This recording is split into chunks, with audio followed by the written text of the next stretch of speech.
Poin pertama, bab kecewa.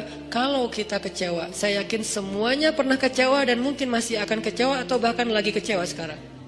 Kelihatan dari muka-mukanya. Kecewa sama saya.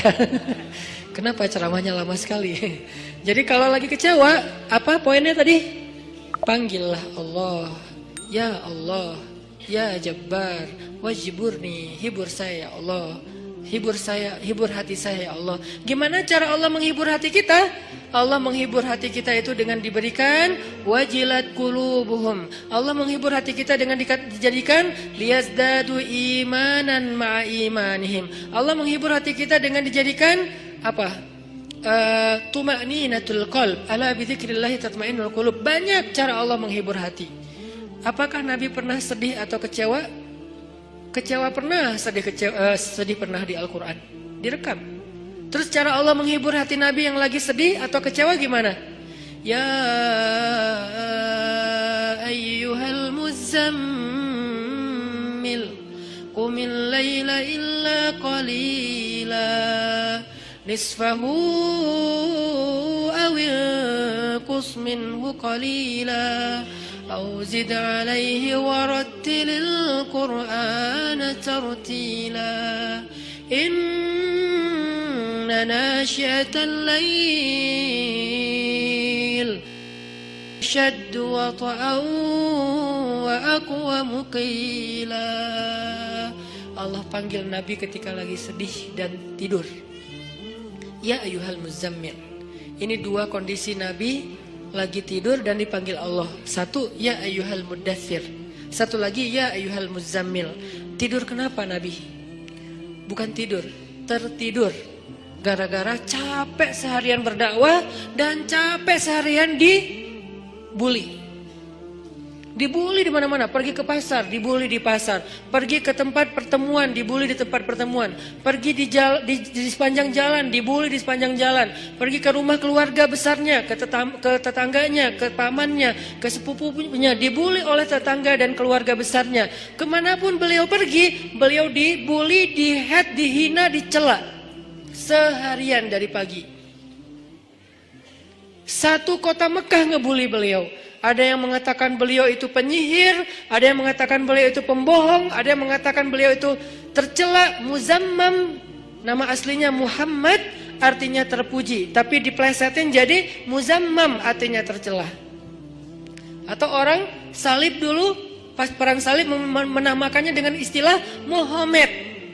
Apa Muhammad? Salah satu nama setan. Jadi dipanggil Muhammad, dipanggil Muzammam, dipanggil sahir, dipanggil majnun, orang gila, dan banyak lagi yang nggak direkam secara diksi oleh Al-Quran, karena emang Al-Quran ini memilih banget diksinya, tapi secara simbolik Al-Quran nunjukin bahwa inilah celaan-celaan yang diterima Nabi berhari-hari dari pagi sampai malam. Pulang malam-malam ngomong ke Khadijah, Khadijah zammiluni, zammiluni, Khadijah selimuti aku, selimuti aku. Khadijah pengertian, diselimuti Rasulullah, diusap-usap kepala Rasulullah.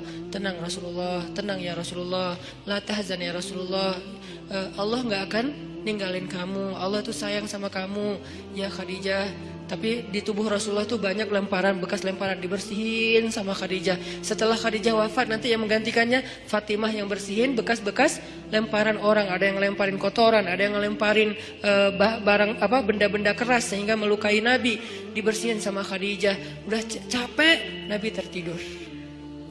Udah beres urusan dihibur oleh Khadijah. Begitu sampai waktu yang hening, Khadijah udah tertidur, penduduk seluruh bumi udah tertidur. Allah memanggil kekasihnya, ya ayyuhal muzammil, wahai orang yang berselimut. Itu panggilannya lembut. Jadi kita kalau baca surah Al-Muzammil jangan ya, enggak gitu. Allah manggilnya enggak gitu, kaget atau orang lagi tidur ya. Nah, ayatnya aja lagi berselimut, manggilnya teriak-teriak. Jangan, itu namanya prank. Itu bukan tilawah, itu ngeprank. Makanya jangan tilawah sambil ngeprank. Ya ayyuhal muzammil, wahai orang yang berselimut, qumil laila illa qalila. Di situ kelihatan Allah tuh pengertian banget. Qumil lail illa qalila. Bentar aja, nggak usah lama-lama. Kenapa? Karena begitu Nabi berdiri sholat, disitulah Allah akan menghibur hati Nabi. Kalau kita belum bisa terhibur dengan sholat tahajud atau minimal dengan sholat 5 waktu, berarti hati kita berpenyakit. Fi qulubihim marad. Dan itu harus kita obatin. Obatnya apa? Obatnya istighfar. Kalau orang banyak dosa, belum bertaubat, belum beristighfar kepada Allah, dia susah minta dihibur oleh Allah. Dan terus nanti dia kayak nuduh Allah gak menghibur dia. Padahal Allah udah sering menghibur dia, cuman gak berasa di hatinya. Karena hiburan Allah itu hanya bisa dirasakan oleh orang-orang yang hatinya bersih.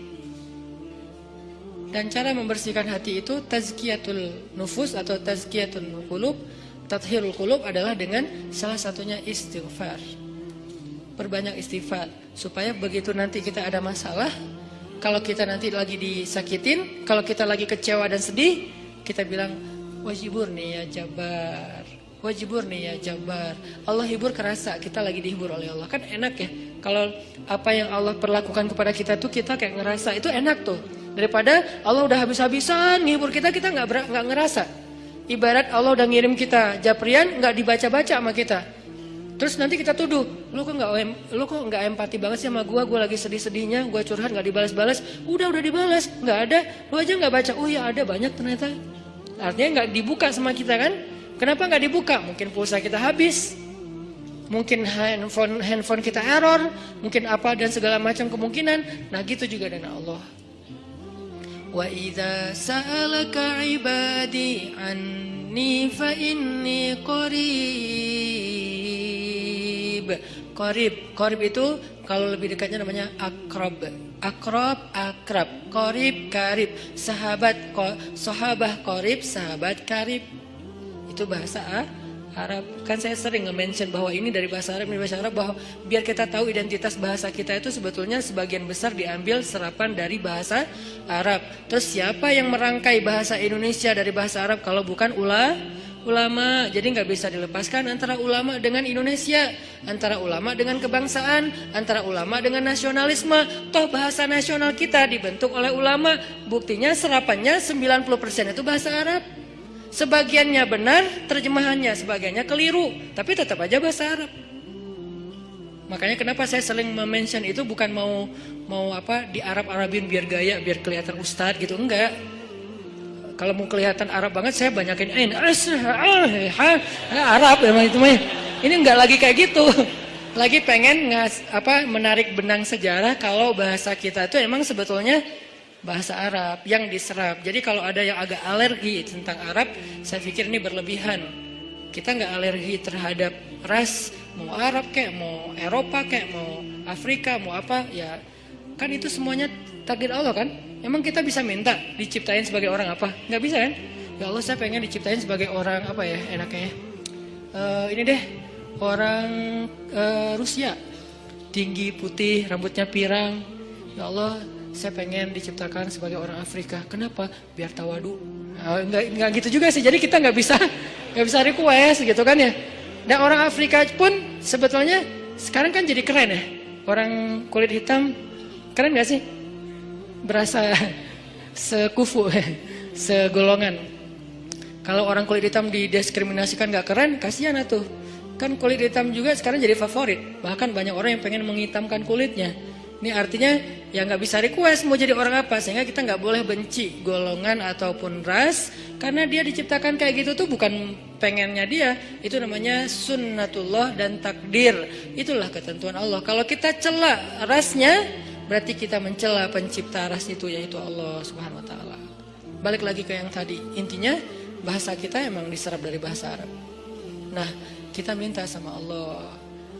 Kata Allah, inni qarib, aku dekat sama kamu.